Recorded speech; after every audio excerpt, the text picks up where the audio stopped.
the Constitution of the Democratic Socialist Republic of Sri Lanka, published by the Parliament Secretariat. இலங்கை சனநாயக சோசலிச குடியரசின் அரசியல் அமைப்பு பாராளுமன்ற செயலகத்தால் வெளியிடப்பட்டது. Chapter 1. The People, the State and the Sovereignty. அத்தியாயம் 1. மக்களும் அரசும் இறைமையும். Number 1. Sri Lanka, that means Ceylon, is a free, sovereign, independent and democratic socialist republic and shall be known as the Democratic Socialist Republic of Sri Lanka. இலங்கை சுதந்திரமும் இறைமையும் தன்னாதிக்கமும் கொண்ட சனநாயக சோசலிச குடியரசாகும் என்பதோடு இலங்கை சனநாயக சோசலிச குடியரசு என அறியப்படுதலும் வேண்டும். Number 2. The Republic of Sri Lanka is a unitary state. இலங்கை குடியரசு ஒற்றை ஆட்சி உடைய அரசாகும். Number 3. In the Republic of the Sri Lanka, sovereignty is in the people and it's inalienable. இலங்கை குடியரசில் இறைமை மக்களுக்குரியதாகவும் பாராதீனப்படுத்த முடியாததாகவும் இருக்கும். Sovereignty includes the powers of government, fundamental rights and the franchise.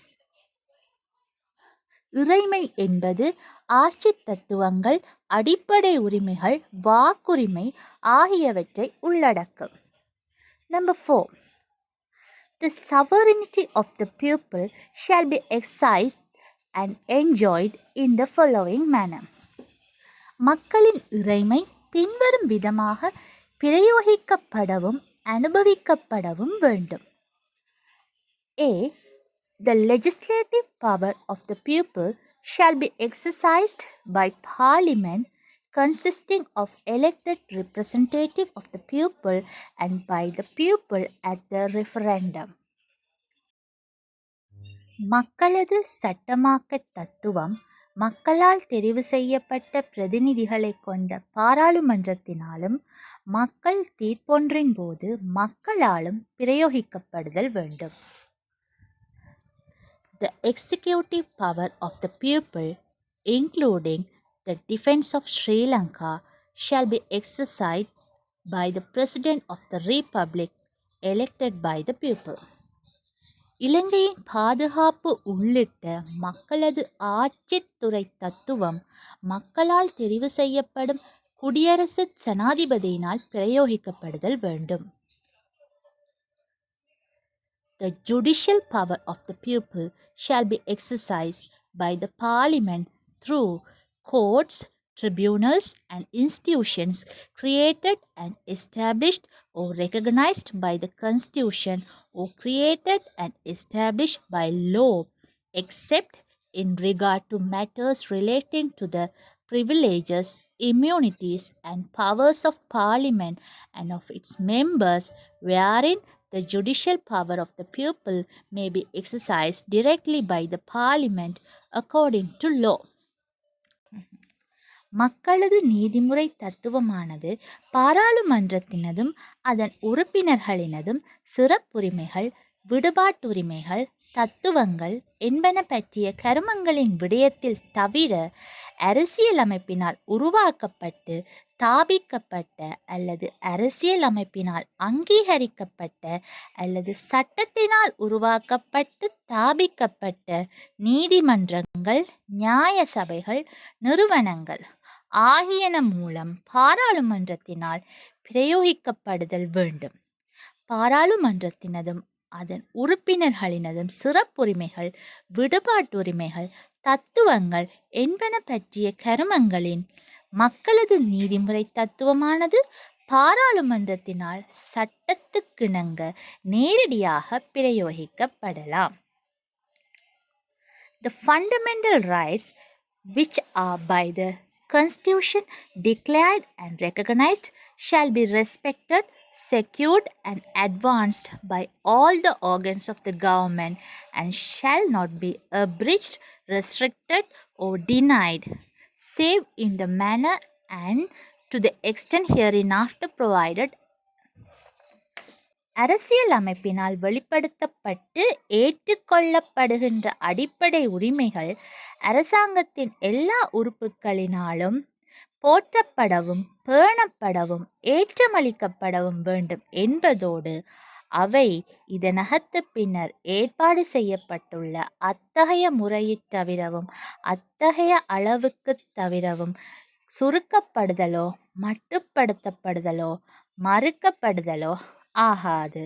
அத்துடன்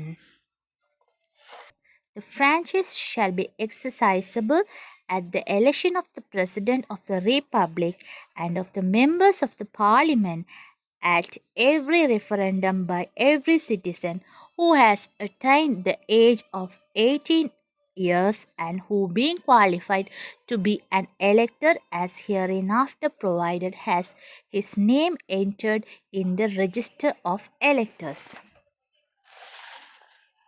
18 வயதை அடைந்தவரும் குடியரசு ஜனாதிபதிக்கும் பாராளுமன்ற உறுப்பினர்களுக்குமான தேர்தலிலும் ஒவ்வொரு மக்கள் தீர்ப்பிலும் இதனகத்து பின்னர் ஏற்பாடு செய்யப்பட்ட விதமாக தேருனராக இருப்பதற்கு தகமை கொண்டுள்ளமையினால் தேருனர் டாப்பில் தம் பெயர் பதிவு செய்யப்பட்டவரும் ஆன ஒவ்வொரு பிரஜையினாலும் வாக்குரிமை பிரயோகிக்கப்படும்.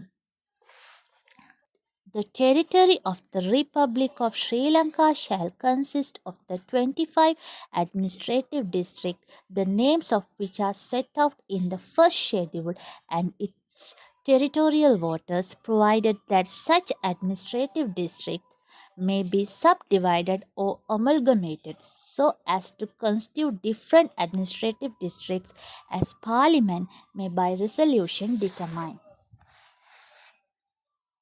இலங்கை குடியரசின் ஆள்புலமானது 25 நிர்வாக மாவட்டங்களையும் அவற்றின் பெயர்கள் முதலாம் அட்டவணையில் தரப்பட்டுள்ளன.